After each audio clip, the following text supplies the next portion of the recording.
한번 따라하실까요? 칭찬받는 믿음과 교회. 칭찬받는 믿음과 교회, 이런 제목으로 말씀 은혜를 나누기를 원합니다. 지금은 세상은, 우리나라는 두 쪽으로 나눠져 있습니다. 어떻게 나눠져 있나요? 남자와 여자로 나눠져 있나요? LH로 나눠집니다. LH가 뭔지도 몰랐던 사람들과 LH에 들어가서 꼬우면 들어오지 해갖고 그냥 땅을 쓸어 담는 사람들, 둘로 나눠지는 것 같아요. 어떻게 해결은 되겠지만 참 가슴 아픈 현실 속에 공정이라는 단어가 하루아침에 무너져 내리는 실태를 보면서 젊은 세대들이 가슴과 땅을 치고 있는 모습이 눈물이 납니다. 성경에 보면 하나님으로 말미암아 둘로 나누어지는 것을 보게 되죠. 노아의 방주를 통해서 둘로 나누어지지 않습니까? 한쪽은 방주의 근처도 가보지도 못하고 들어가고 싶어서 아우성을 쳐도 문이 닫혀서 홍수 속에서 휩쓸려 내려가는 방주 바깥의 사람들. 그러나 또 다른 사람들은 노아를 필시해서 8명의 식구들은 노아의 방주 안에 들어가 있었습니다. 방주라고 하는 것은 상징적인 의미가 있죠. 안에 있는 사람과 밖에 있는 사람을 갈라놓고 있지 않습니까? 그 심판 속에서 방주는 구원을 상징하면서 방주는 들어가지 못한 자를 향해서는 심판의 대상으로 나오고 있습니다. 제단도 마찬가지입니다. 예배도 마찬가지죠. 가인의 제단이 있고 아벨의 제단이 있지만 그 제단 자체는 상징입니다. 하나님께서 받으시는 예배가 있고 그 예배라고 흉내를 냈지만 하나님께서 형식은 있어도 마음이 없으면 하나님께서 묵묵부답 반응이 없는 예배는 예배가 아닌 것이죠. 그러니까 우리는 눈에 보이는 것을 가지고 생각하면 안 되고 눈에 보이는 것으로 인하여 갈라지는 걸 생각해야 되죠. 어느 편에 우리가 서 있느냐를 면밀하게 살펴볼 이유가 있습니다. 가나안 땅 수도 없이 말하지만 가나안 땅도 들어가는 자가 있고 들어가지 못하는 자가 있는 것입니다. 그러니까 어떤 것인지 아주 중요한 것은 그 존재가 있다면 그 존재의 목적 안에 들어가 있는 사람이 있는가 하면 그 존재의 목적 바깥에 있는 사람, 수도 없이 많이 있습니다. 이스라엘의 역사서 열왕기, 사무엘 상하, 역대 상하 하지만 왕들이 주르륵 나오고 있지만 역시 두 종류의 왕입니다. 하나는 선한 왕이에요.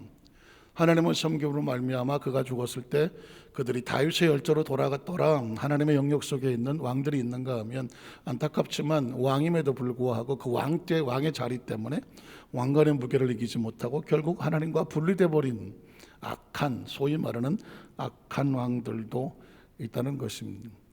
이 세상은 예수 그리스도로 말미암아 두 쪽으로 갈라져 있는 것이죠. 왜냐하면 예수 그리스도의 존재, 예수를 모르는 사람은 없겠죠. 그러나 예수를 믿는 사람과 믿지 않는 사람으로 갈라지고 있는 것이거든요. 그러니까 살아가는 동안에 이 두 가지를 어떤 것이든 마찬가지죠. 깨달아 놓고 과연 그 목적 안에 들어와 있느냐, 목적 바깥에 있느냐. 교회도 마찬가지입니다. 교회에 여의도 숨어 안산교 여기 있는 거 모르는 사람이 안산에 누가 있나요? 다 알죠. 웬만하면 다 알아요. 그렇지만 교회 안에 있는 사람과 교회 바깥에 있는 사람은 전혀 다른 존재들입니다. 자, 그런 관점에서 보면 우리는 첫 번째로 예수 그리스도의 칭찬과 상급을 받는 자들의 믿음의 모습을 한번 찾아보려고 하는 것입니다. 믿음이란 단어가 나오면 믿음은 존재가 있지만 믿지 않는 자가 있죠. 믿음을 중심으로 믿음이 없는 자가 있고 그 믿음으로 인하여 믿음이 있는 자, 칭찬받는 자가 있는 거예요. 존재하는 것은 반드시 어떤 것든지 갈라놓습니다. 두 쪽으로 갈라놓습니다. 자, 믿음이라고 하는 단어는 칭찬받는 자가 있으면 믿음이 없어서 하나님께서 가슴 아파하는 존재도 있다는 것입니다. 여러분 잘 아시는 말씀이지만 한번 찾아보겠습니다. 마태복음 8장 8절로 13절에 보면 백부장하면 다 아시는 얘기 아니겠습니까? 그러나 백부장을 생각하는 주님의 마음을 보자고요. 주님은 이 백부장을 어떻게 생각하시는지. 백부장이 대답하여되 주여 내 집에 들어오심을 나는 감당하지 못하겠사오니 다만 말씀으로만 하옵소서. 그러면 내 하인이 낫게 삼나이다. 나도 남의 수하에 있는 사람이요 내 아래도 군사가 있으니 이더러 가라 하면 가고 저더러 오라 하면 오고 내 종도로 이것을 하라 하면 하나이다. 이 말은 뭘까요? 군인이니까 군인은 명령에 의해서 움직인다는 것입니다. 군대는 명령에 의해서 움직이는 것이고 말 한마디의 명령지 한 통에 움직이는 거거든요. 그러니까 이 백부장은 하나님의 나라를 명령으로 보고 있는 것입니다. 위의 권세가 아래 권세에 명령을 하면 아래 권세는 두게 되어 있으니 하나님의 아들 예수 그리스도가 굳이 거기 가서 안수하고 어쩌고 할 필요 없다는 것입니다. 백부장의 의식과 사고 속에는 권세가 선포하면 그 무슨 중풍병이 됐던 그 병의 권세들은 복종하고 떠나가게 되어 있으니 여기서 그냥 명령만 하십시오라는 것입니다. 하나님의 말씀을 명령으로 받았습니다. 하나님의 말씀을 권세로 받았거든요. 권위로 받았고 능력으로 받았다는 말입니다. 이게 묻는 겁니다. 똑같은 말씀이라고 할지라도 그 말씀을 어떻게 받아들여 주느냐에 따라서 말씀의 역사가 결과가 달라지는 것입니다. 똑같은 말씀이라고 할지라도 말씀에 기대가 없는 사람은 기대 역사가 나타나지 않지만 오늘 말씀을 통해서 나에게 이런 기대가 나타나서 믿는 자에게 내 믿음대로 될지어다 하는 것이거든요. 그러니까 지금 예수님은 깜짝 놀라는 것이죠. 그래서 이렇게 반응하죠. 예수께서 들으시고 놀랍게 여겼습니다. 자, 놀랍다. 두 가지로 갈라지겠죠. 예수를 놀라게 하는 사람과 예수를 전혀 놀라게 하지 않는 사람은 갈라지는 거죠. 백부장을 보고 예수가 놀랐다는 얘기는 이 백부장은 뒤집어서 예수를 놀래킨 사람입니다. 놀라게 한 사람입니다. 다른 자들에게 이르시되 내가 진실로 너에게 이르노니 이스라엘이라고 하는 거대한 이 민족이 두 쪽으로 날라지죠. 이스라엘 중에서 아무에게도 이만한 믿음을 보지 못했다는 얘기는 뭐냐면 믿음을 중심으로 이스라엘 통째로 이런 믿음이 없었고 그러나 유일하게 백부장은 이런 믿음이 있었다는 것이죠. 얘기가 지금 무슨 말인지 아시겠습니까? 이 믿음이라는 단어 하나를 놓고도 예수님 안에서 갈라지죠. 이만한 믿음이 있는 사람과 이만한 믿음이 이스라엘에 그렇게 사람 숫자가 많아도 전혀 믿음이 없는, 또 뒤집어 말하면 이스라엘 민족 통째로 어느 누구도 예수님을 깜짝 놀라게 감동을 시키지 못하는데 저 이방인인 백부장이 예수님의 마음을 감동을 시키고 있다는 것입니다. 여기서 눈치가 좀 채지 않습니까? 내가 이때껏 신앙생활을 하면서 왔는데 그냥 교인 중에 한 사람, 직분자 중에 한 사람이 아니라 또 다른 종류의 사람이 있죠. 주님의 마음을 깜짝 놀라게 하는 사람이 있는가 하면 그냥 그 중에 하나인 사람이 있는 거예요. 이 말씀을 들으면서 예수님께서는 지금 우리에게 메시지를 통해 우리에게 뭐라고 외치고 있습니까? 너희 중에 혹시 귀 있는 자는 들을지어다. 나를 깜짝 놀라게 할 백부장의 믿음을 보면서 그 마음에 도전을 받을지어다 하는 것이죠. 여러분, 그런 도전이 안 생깁니까? 성경에 이 사람을 뒤집어서 우리에게 드러낼 때는 뭐냐면 메시지를 주고 있는 거잖아요. 여러분, 이 백부장에 대해 설교 수천만 번 들으셨을 거 아니겠습니까? 그럼에도 불구하고 오늘 이 메시지가 우리에게 다가오는 것은 뭐냐면 이 메시지 백부장을 통하여 우리에게 샘플을 보여주면서 믿음이 있다 어쩌고 저쩌고 하는 사람들이 많지만 그럼에도 불구하고 예수님을 놀라게 감동시킬 만한 믿음의 사람들이 있다라는 것이죠. 그리고 예수님 그 사람을 찾고 있다는 것이죠. 왜냐하면 이스라엘 다 다녔는데 없었거든. 왜 다녔겠습니까? 이런 믿음 가진 사람을 찾으러 다니는 것입니다. 그런데 안타깝게도 이스라엘 민족은 아무도 없었다는 것입니다. 그런데 이 로마의 백부장이 예수님을 깜짝 놀라게 하고 감동을 시켰습니다. 이만한 믿음을 보지 못했다. 뒤집어 말하면 보고 싶었다. 보고 싶었다는. 한번 따라 하실까요? 보고 싶었다. 저는 예전에 그런 얘기를 했습니다. 하나님, 이 땅에 목사들이 얼마나 많겠습니까? 숫자 통계는 안 나봤겠지만 대한민국만 해도 수만 명 아니겠습니까? 전 세계를 따지면 얼마나 많겠습니까? 그래서 제가 그랬습니다. 이렇게 많은 목회자들이 많은데 굳이 내가 또 목사를 해야 됩니까? 건방진 소리죠. 건방진 소리입니다. 그런데 숫자적으로 따지면 그렇지 않겠습니까? 예를 들어서 전 세계에서 잘 모르겠지만 어쨌든 70억 중에서 한 1,000만 명쯤 된다고 치십시다. 목회자가 한 1,000만 명 된다고 치십시다. 그러면 1,000만 명 중에 나 하나인데 1,000만 분의 1이 뭔데 내가 어디 가서 명함이라도 내밀겠습니까? 그런데 여러분 보십시오. 어린 나이에 이런 기도했습니다. 하나님, 그 수많은 목회자 중에 하나가 아닌 하나님의 기억 속에 새겨질 수 있는 그런 목회자가 되기를 소원합니다. 그러려면 어떻게 돼? 그래 남들보다 절실하고 더 절박하고 부족하고 모자라니까 울고불고 매달릴 수밖에 없었어요. 전 처음부터 그랬어요. 하나님 앞에 울고불고 매달릴 수밖에 없었어요. 오늘은 아까 준비 찬송 우리 찬양팀이 하는데 왜 이렇게 눈물이 난? 그래서 이 찬양을 들으면 뭐 눈물이 주체 없어서 났는데요. 사실은 눈물이 난다는 건 살아있다는 것입니다. 죽은 사람은 눈물도 없어. 살아있어야 눈물도 나고, 살아있어야 간절함도 있고 절박함도 있고 뭐라도 해보려고 하는 의욕이 있어. 죽으면 의욕도 없어. 사랑하는 성도 여러분, 저는 우리 여도수 마을교회 성도들이 이 땅에 무수히 많은 직분자가 있고 무수히 수십억이 많은 크리스찬들이 있지만 이런 꿈을 꿨으면 좋겠습니다. 이만한 믿음을 본 적이 없다. 어떻게 뭘 열심히 뭘 크게 하라는 것이 아니라 그 상황 속에서 주의 마음을 감동을 시킬 수 있는 그 칭찬과 믿음의 사람이 되기를 주의 이름으로 축복합니다.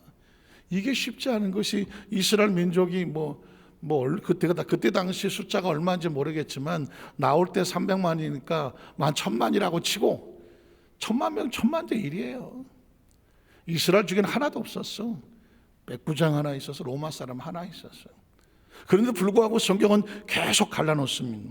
마가복음 5장 29절 34절에 보면 이에 혈루의 근원이 곧 마르면 누군지 알겠죠? 12해 동안 혈루증 걸렸던 여인입니다.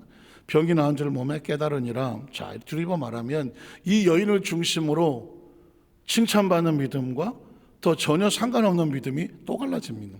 예수께서 그 능력이 자기에게서 나간 줄을 스스로 아시고 무리 가운데서 돌이켜 말씀하시되 누가 내 옷에 손을 대었느냐 하시니, 저는 이 장면이 참 재밌는 거예요. 어제 제자들이 여짜오되 무리가 에워싸 미는 것을 보시며 누가 내게 손을 대었느냐 물으시나이까. 대화가 조금 가시가 있지 않습니까? 사람들이 막 예수님을 손이라도 대보려고 막 밀쳤다고 쳐요. 제자들이 바로 옆에서 이렇게 하고 가겠죠. 소위 말하는 수행을 하든 이렇게 같이 가겠죠.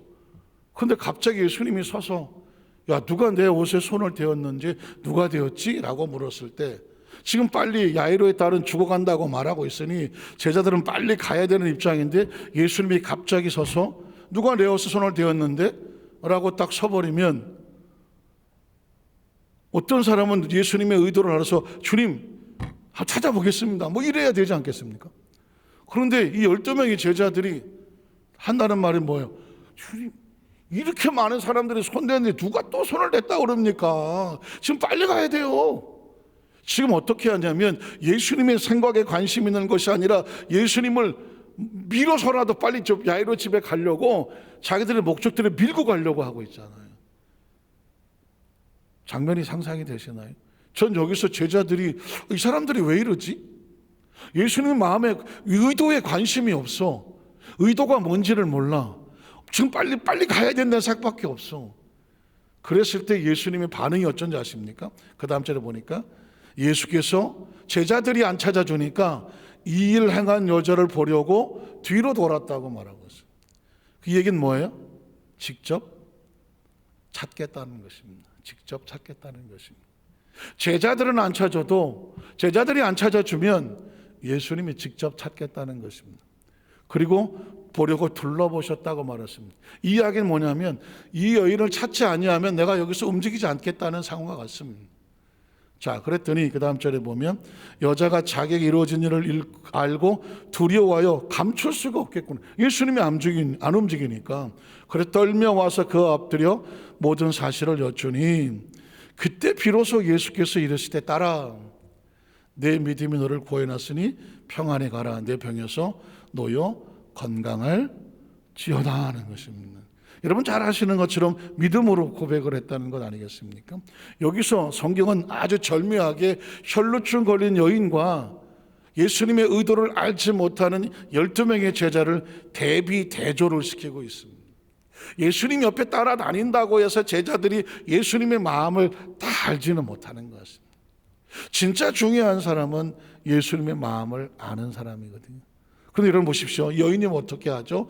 내가 예수의 옷가에 손을 대기만 해도 자기 몸이 나을 줄로 생각하고, 이걸 믿음이라고 말하는 거거든요. 생각하고 그래서 손을 댔는데 제자들은 그런 믿음으로 손을 댔다고 누구도 상상하지 못하고 그냥 신기해서 그냥 이렇게 좀 아이고 예수님 지나가시네 하고 좀 이렇게 어떤 자기 마음의 의사로 그런 표시로 알았지 정말 낳으려고 손을 댔는지를 제자들은 모르는 것이죠. 그랬다고 하면 서서 찾아야죠.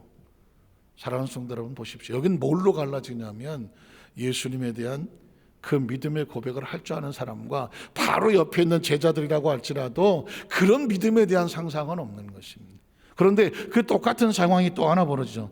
마태오 26장 6절로 13절에 보면 예수께서 베다니 나병 환자 시몬의 집에 계실 때에 한 여자가 매우 귀한 향유 한 옥합을 가지고 나와서 식사하신 예수의 머리에 부었습니다. 자, 그러면 예수의 머리에 옥합을 깨서 부었으면 또 두 종류로 나눠질 거예요. 그걸 보고 감동하는 사람이 있을 것이고, 아니 저렇게 비싼 걸 갖다가 허비해? 지금 뭐 하는 거야?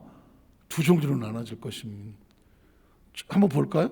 그랬더니 제자들이 뭐라고 말하죠? 분개하여 이르되 무슨 의도로? 생각이 있는 거야 없는 거야? 계산이 되는 거야 안 되는 거야? 제정신이야 지금? 무슨 의도로 이것을 허비하느냐라고. 제자들의 눈엔 그게 허비로 보인 것입니다. 허비로 보였어. 아까워서 못 보겠는 것이. 똑같은 양인데. 그리고 자신들이 그렇게 말하는 논리는 뭐냐? 비싼 값에 팔아 가난한 자들에게 줘야지. 그게 가치가 있는 거지 라고 그 여인을 책망을 하고 있는 것입니다.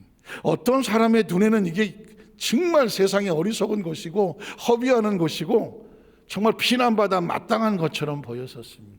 그러나 성경은 놀랍게도 예수님의 관점은 어떻게 보았는지를 이렇게 말하고 있습니다. 그 다음 절에 보면 예수께서 아시고 뭘 압니까? 제자들의 생각도 알고 여인이 고난에 처한 것도 알고 이 상황 속에서 어떻게 해야 될지를 아시고 그들에게 이르시되 너희가 어찌하여 여자를 괴롭게 하느냐. 사랑하는 성도 여러분, 제자들은 자기들의 논리로 옳다고 말했지만 예수님이 이렇게 너는 지금 그 여자를 괴롭히는 거야. 무서운 단어죠. 하나님의 나라 속에서는 내가 보기에 옳은 게 옳지 않아요. 누가 보기에 옳아야 됩니까? 하나님이 보시기에 옳은 게 옳은 거예요. 그런데 왜 하필이면 제자들입니까? 가장 가까이 있는 제자들이 예수님의 마음을 모릅니다. 그러니까 제가 이 본문만 나오면 이런 설교 제목이 떠올라요. 누가 예수 그리스도의 진짜 제자인가 하는 것이죠. 진짜 제자는 예수님의 마음을 헤아리는 사람이죠. 예수님의 관점에서 해석할 수 있는 사람이에요. 앞으로 저와 여러분은 신앙생활을 하면서 어떤 일이 벌어지거나 어떤 문제를 당면할 때 내 머리로 해석하는 것이 아니라 예수님의 관점으로 해석해낼 수 있는 예수 그리스도의 진짜 제자가 되시기를 주님의 이름으로 축원합니다. 왜냐하면 사람은 본능적으로 그 엄청난 향유가 한 여인의 인생이 담겨져 있는 향유가 지창금이 그게 쏟아져 내리는 거 보면 당연히 아깝고요. 저거 팔면 돈이 얼마인데 계산이 딱 나옵니다. 그러나 그건 내 생각이에요. 하나님의 나라는 내 생각이 아니라 하나님의 생각으로 가는 것입니다. 하나님의 나라는 내 계산으로 가지 아니하고 하나님의 의미로 가는 것입니다.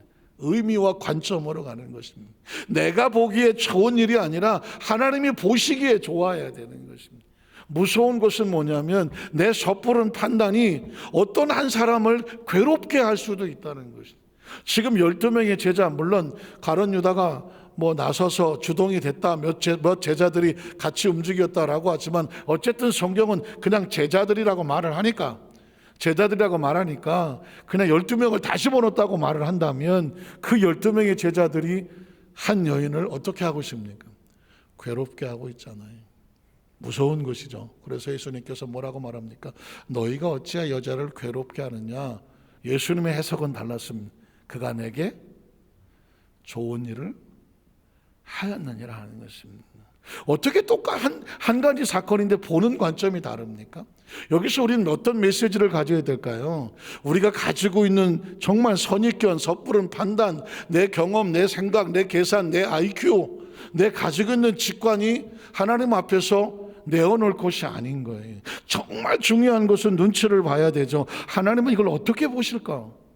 한번 따라 하실게요. 하나님께서는 이 상황을 어떻게 보실까? 하나님의 생각이 중요한 것입니다. 그래서 신앙생활이 깊어지고 기도를 정말 깊이 하고 말씀을 아는 사람은 섣불리 자기 의견을 말하지 않습니다. 왜냐하면 섣불리 자기 의견을 말하는 것이 만에 하나 하나님 보시기에 생각이 안 맞으면 어떻게 하겠어. 그래서 깊이 들어가면서 뭐라고 말하냐면 성경은 뭐라고 말하느냐. 옛날 빌리 그레이엄 목사님은 영어 설교할 때 The Bible say 라고 하면 성경은 말씀하시기를 자기 얘기를 하지 않았습니다. 아주 단순한 복음의 메시지만 선포를 했는데 지금 들어도 아주 단순한 메시지예요. 그런데도 불구하고 그 빌리 그레이엄 목사님의 그 말씀의 메시지의 근거는 뭐냐면 The Bible say 하나님이 얘기하더라는 것이죠. 내가 뭐 어디 대학을 나와서 내가 뭐 어디 뭘 해봤는데 내 생각에는 빌리 그레이엄 목사님 생각이 뭔 중요합니까? 여러분 기억하십시오. 천하의 어떤 설교자든 천하의 어떤 강연자든 천하의 어떤 뭐 교수든 뭐 어떤 누구든 뭐 그 사람의 생각은 별로 중요하지 않아요. 왜? 사람은 각자 생각이 다르니까. 중요한 건 뭐냐? The Bible say 아니 예수가 뭐라고 하느냐?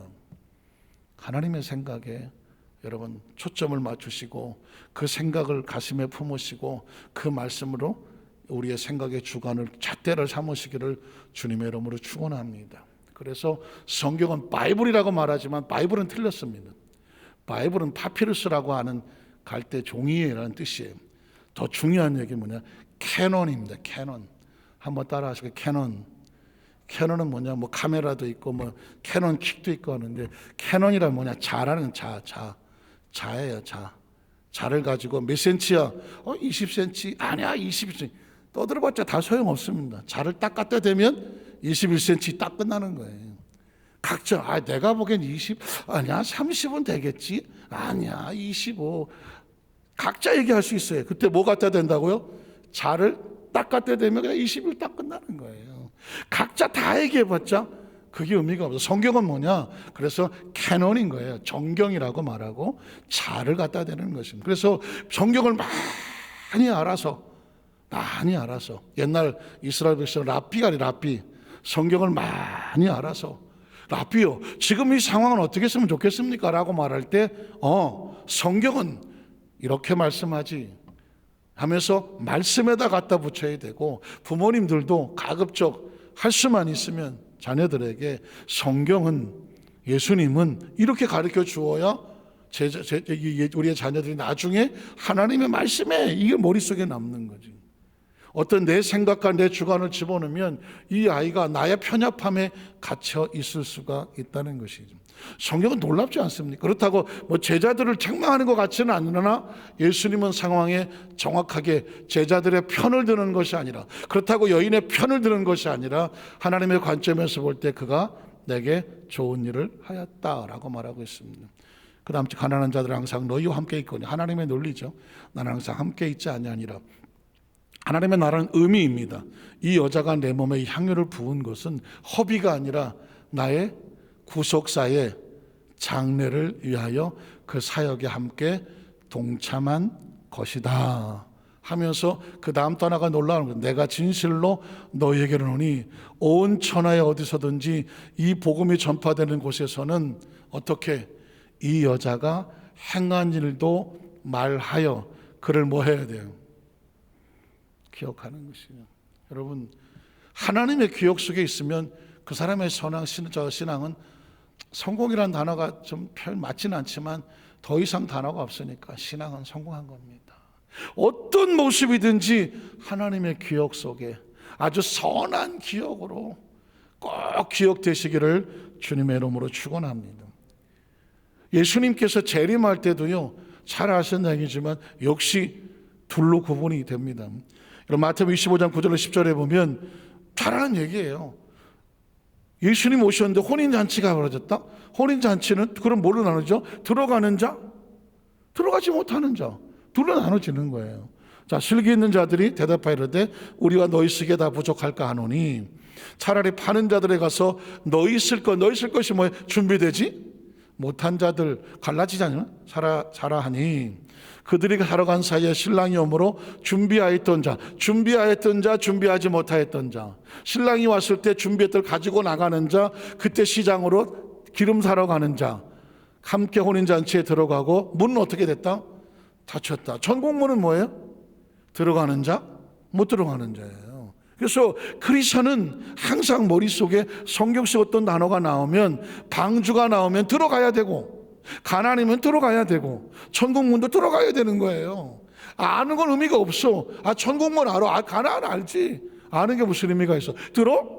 가야. 예수 모르는 사람 어디 있어요? 예수를 믿고 그 안에 가야 되는 거죠. 들어가야 되는 거예요. 문은 닫혔더라. 마태복음 25장 19절로 21절에도 보면 저 달란트의 비유, 모르는 사람 어디 있어? 그럼 어떻게 해야 돼? 너는 착하고 충성된 종이라는 칭찬과 인정을 어떻게 해?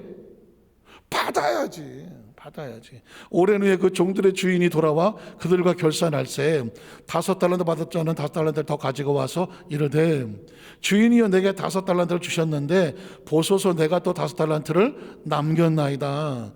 그 주인이 이르되, 잘하였도다 착하고 충성된 종아, 내가 적은 일에 충성하였음에 내가 많은 것을 내게 맡기리니 내 주인의 즐거움에 참여할 지어다. 수천만 번도 더 들었잖아. 어렸을 때 꼬마 사서부터 들었잖아요. 이 달란트의 비유는. 아는 게 무슨 의미가 있어? 그러면 어떻게 해야 돼? 내가 이 칭찬과 축복에 뭐가 돼야 돼? 주인공이 돼야지.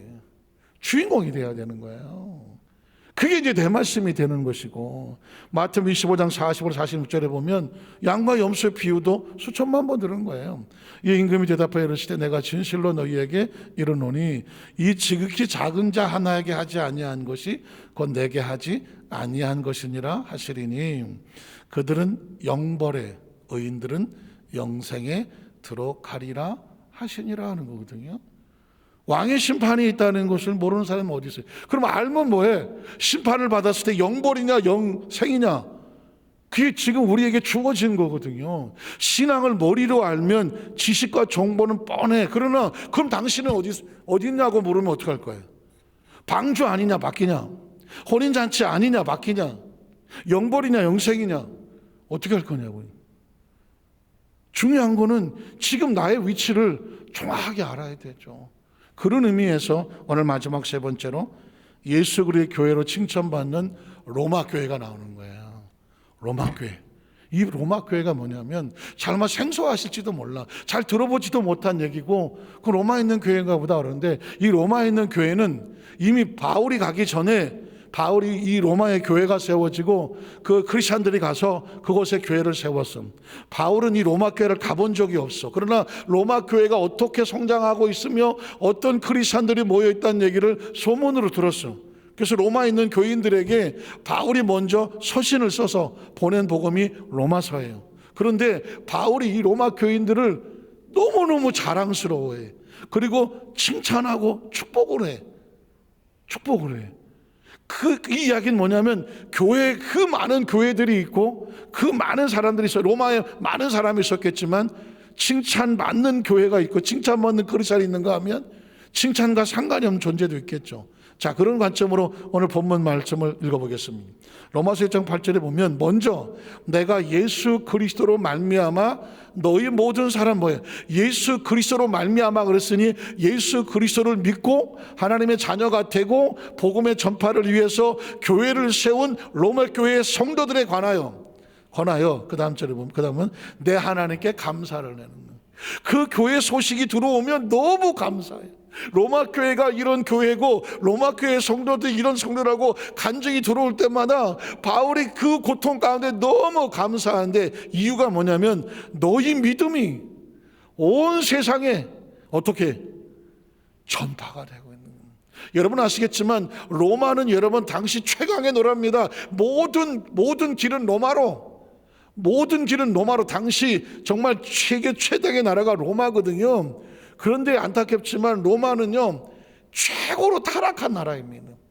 부도덕하고 음란하고 타락하고 살생하고 도둑질하고 도박하고 사기치고, 이 로마 사람들이 얼마나 사치를 했냐면, 그 아시죠? 영화 이렇게 누워갖고 잔뜩 쳐박고 먹고 싶어 죽겠는데 배가 너무 나와.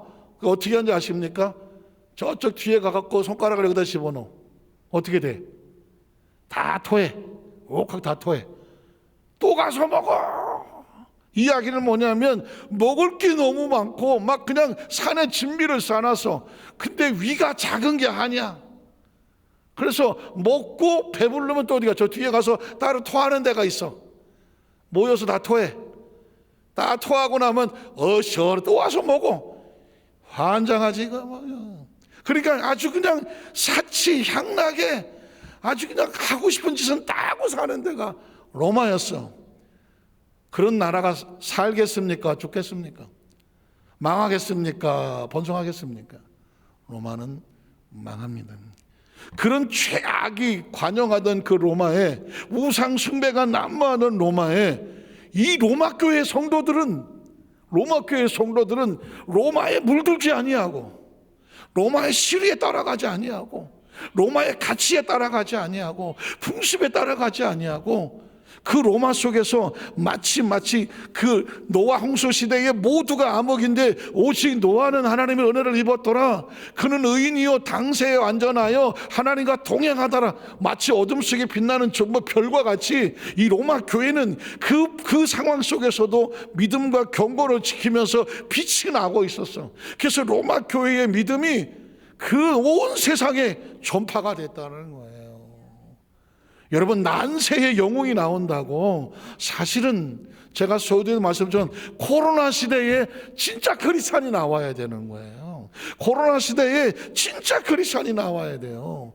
그렇다고 무슨 우리가 방역을 무시하고 어쩌자는 것이 아니라, 이 코로나 가운데에 비록 대면이든 비대면이든 우리가 방역어린 지침하며 나갔지만 한 영혼도 실족하지 아니하며, 시장에 있던 직장에 있던 집에 있던 어디에 있든지 간에 한 영혼도 실족하지 아니하며, 기도에 실족하지 아니하며, 예배에 실족하지 아니하며, 찬양에 실족하지 아니하며, 사명과 맡겨진 직분에 실족하지 아니하며, 뒤로 물러가지 아니하며, 시류에 끌려가지 아니하며, 남들처럼 살지 아니하며, 아주 대쪽 같은 신앙의 칼날 같은 신앙을 가지고 자기 자리를 비록 다 같이 모이지를 못해서 그렇지 있는 처소에서 신앙의 빛을 비춰낼 수 있는 그 믿음이 어디에 전파돼야 돼요?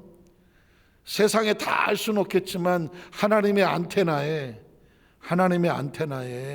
걸려 들어가 갖고, 로마 시대에는 사람과 사람에서 소문이 났지만 이제는 우리 여의도 수만산교회와 오늘 말씀을 듣는 성도들이 어디 갔다 혼자 내비둬도 하나님을 향한 큰 저런 신앙의 칼날이 각자 맡기는 것 어떤 것에도 게으르지 아니하며, 나태하지 아니하며, 아무도 안 보는 데가 아니며, 아주 칼날같이 신앙을 지켜내며 도도하게 밤하늘에 번쩍거리는, 모두가 시커멓게 물들어가도 번쩍거리며 하나님 앞에서 빛을 반짝 낼 수 있는 그런 별같은 믿음의 신앙인들이 되시기를 주님의 이름으로 축원합니다.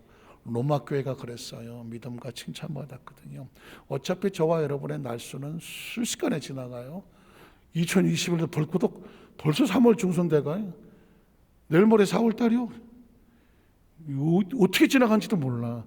그러나 기억하세요. 다른 건 다 지나가도 우리의 신앙에 아주 칼날 같고 도도하고 그냥 꿈쩍도 하지 않는 믿음은 그 어떤 것도 건드릴 수 없듯 견고하고 단단하다. 그 축복의 주인공이 되시기를 주님의 이름으로 축원합니다. 기도하겠습니다. 하나님 아버지 감사합니다.